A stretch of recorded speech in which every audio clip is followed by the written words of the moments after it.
Hello friends, welcome back to Sivanthika channel. இன்றைக்கி நம்ம பார்க்க போகிற ரெசிபி சுட சுட கூட்டாஞ்சோறு.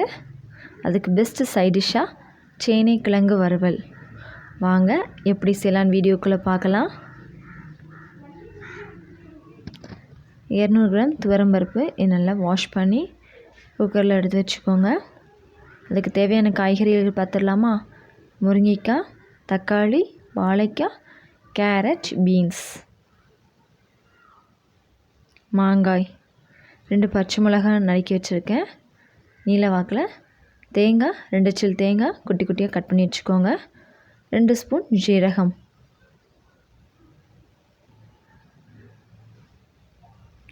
இப்போ மிக்ஸி ஜாரில் தேங்காயும் நம்ம எடுத்து வச்சுருந்த 2 ஸ்பூன் ஜீரகம் போட்டு நல்லா கிரைண்ட் பண்ணி எடுத்து வச்சுக்கலாம். 20லேருந்து 25 பல் பூண்டு எடுத்து வச்சுக்கோங்க. ஒரு உருளைக்கிழங்கு கட் பண்ணி வச்சுருக்கேன். இப்போ பருப்பில் நம்ம எடுத்து வச்சுருந்தாலே பூடு, மஞ்சள் பொடி, பச்சை மிளகாய் போட்டு 3 விசில் விட்டு பாயில் பண்ணி எடுத்துக்கோங்க. அரைக்கிறதுக்கு தேவையான அளவு சின்ன வெங்காயம், தாளிக்கிறதுக்கு பெரிய வெங்காயம். இப்போது தண்ணி ஊற்றி பானையை அடுப்பில் வச்சுருக்கேன். புளி நனைய போட்டு வச்சுக்கோங்க தேவையான அளவு. அந்த தண்ணி கொதிக்கும்போது நம்ம கட் பண்ணி வச்சுருந்தோம் இல்லையா வெஜிடபிள்ஸ், அதை ஒவ்வொன்றா ஆட் பண்ணிக்கோங்க.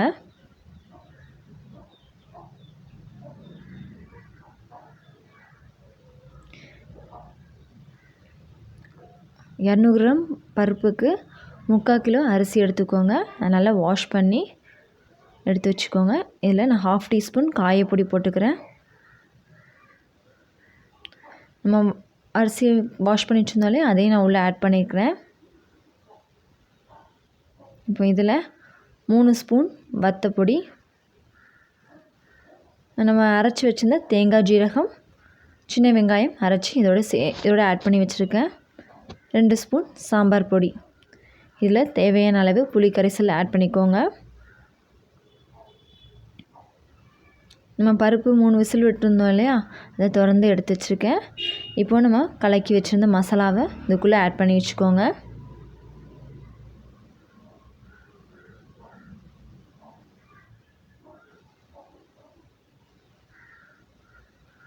தேவையான அளவு உப்பு போட்டுக்கோங்க.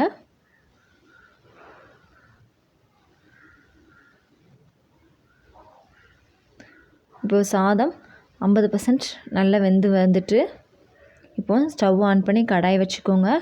கடாயில் ஆயில் ஊற்றிக்கோங்க. ஆயில் நல்லா ஹீட் ஆகட்டும். இப்போது கடுகு போட்டுக்கோங்க. கடுகு கொஞ்சம் பொரிஞ்சு வந்ததும் சின்ன வெங்காயம்,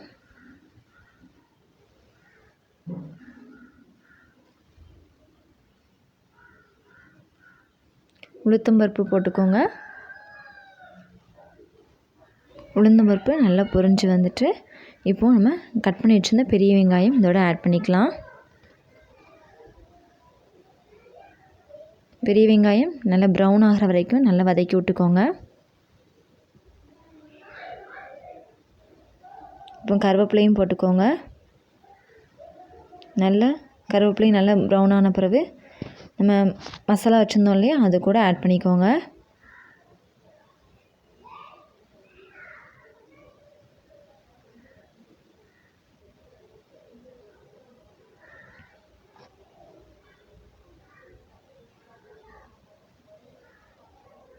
இப்போது இதை நம்ம சாப்பாட்டோட மிக்ஸ் பண்ணி விட்ருங்க.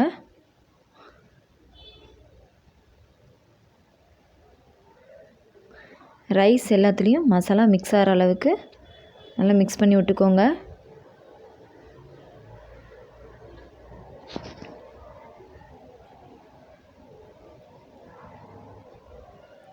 ஒரு 5 நிமிஷம் கழித்து பார்த்தோன்னா கூட்டாஞ்சோறு ரெடி. நல்லா சுட சுட கூட்டாஞ்சோறு ரெடி ஆகிட்டு.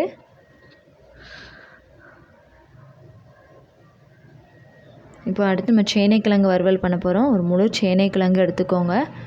இது நல்லா மேலே உள்ள தொலி கட் பண்ணி எடுத்துகிட்டு குட்டி குட்டி பீசஸாக கட் பண்ணி எடுத்து வச்சுக்கோங்க. இப்போ இதை ஒரு பாத்திரத்தில் போட்டு 2 டம்ளர் தண்ணி ஊற்றி பாயில் பண்ணி எடுத்துக்கலாம். இதோட உப்பு ஆட் பண்ணிக்கோங்க.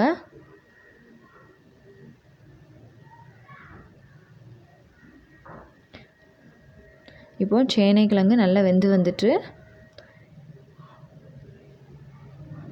இதை அப்படியே தண்ணி ஃபில்ட்ரு பண்ணி எடுத்துக்கோங்க. இப்போ தண்ணி ஃபில்ட்ரு பண்ணி ஒரு பிளேட்டில் எடுத்து வச்சுருக்கேன். இதில் மஞ்சள் பொடி, 1 ஸ்பூன் வத்தப்பொடி, 1 ஸ்பூன் கறி மசாலா பொடி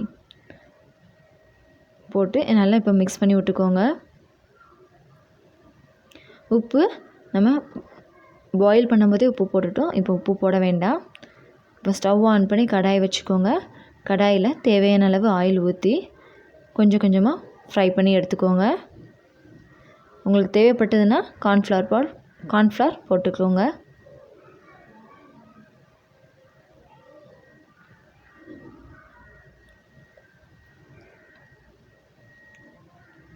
இப்போ நல்லா ஃப்ரை ஆகிட்டு இதை அப்படி நான் ஒரு பவுலில் ட்ரான்ஸ்ஃபர் பண்ணிக்கிறேன். இதே மாதிரி கொஞ்சம் கொஞ்சமாக போட்டு ஃப்ரை பண்ணி எடுத்து வச்சுக்கோங்க. சேனைக்கிழங்கு வறுவல் ரெடி. மதிய லஞ்ச் கூட்டாஞ்சோறும் சேனைக்கிழங்கு வறுவலும் சூப்பராக ரெடி ஆகிட்டு. இதே மாதிரி நீங்களும் ட்ரை பண்ணி பாருங்கள். ட்ரை பண்ணி பார்த்துட்டு எப்படி இருக்குன்னு கமெண்ட் செக்ஷனில் கமெண்ட் பண்ணுங்கள். இது வரைக்கும் நம்ம சேனல் சப்ஸ்கிரைப் பண்ணாதவங்க ப்ளீஸ் சப்ஸ்கிரைப் பண்ணிக்கோங்க. பக்கத்தில் இருக்க பெல் ஐக்கானையும் கிளிக் பண்ணி நம்மளுக்கு சப்போர்ட் பண்ணுங்கள். இந்த வீடியோ உங்களுக்கு பிடிச்சிருச்சுன்னா உங்கள் ஃப்ரெண்ட்ஸ் அண்ட் ஃபேமிலிக்கு ஷேர் பண்ணுங்கள்.